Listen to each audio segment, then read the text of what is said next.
puti. Hello guys, good afternoon. So today magluluto tayo ng sarsyadong fried fish fillet. So ayan, magigisa muna tayo ng tomato, onion, saka lagyan natin siya ng spring onion. Ayan, magigisa muna tayo, maglagay tayo ng oil.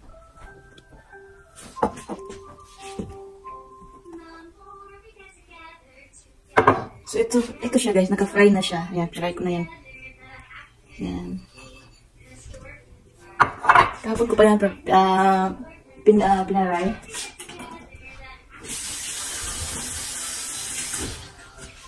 Kaya naman ay maglagay tayo ng tomato.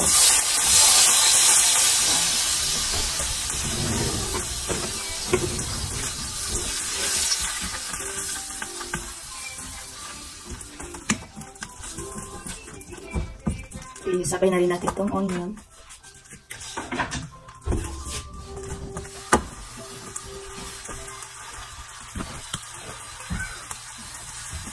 So, palulutuin na natin ang tomato sa onion niya. Tapos, ilagay na rin ito natin yung fried fish natin.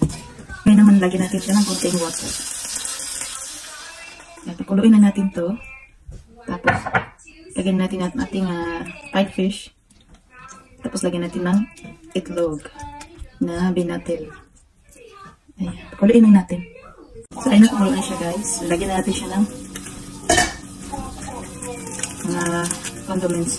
So, shrimp nor lagyan tayo. So, kalahati lang.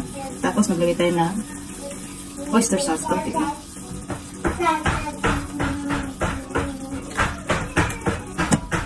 Tapos, ilagay na rin natin ang dalawang itlog.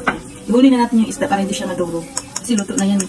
Madurog siya kapag ilagay-agad natin. Saka malasa na rin yan siya. Kaya hindi muna tayo maglagay ng asin kasi malasa na yan. Ilagay ko siya sa nilagyan ko siya ng crispy fry. Mayan mo. Sa mga, nilagyan ko ng, naluan ko siya ng flour. Para hindi siya masyadong maalat. Ayan. Ilagay natin yung itlog.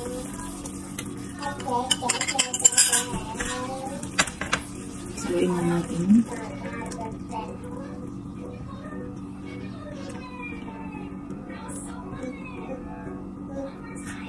So, pakuluin na natin ito, tapos lagyan natin yung isda. So, kumulo na siya, lagyan natin yung ating fish. Tapos, natin sarap. So, ayun na siya. Tandaan sa paghalo para di madurog yung isda.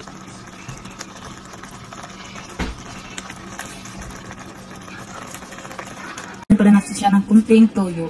Kunti lang. Pangkakulay. Ayan na siya guys. Ito na. Ihain natin yan. Let's eat na.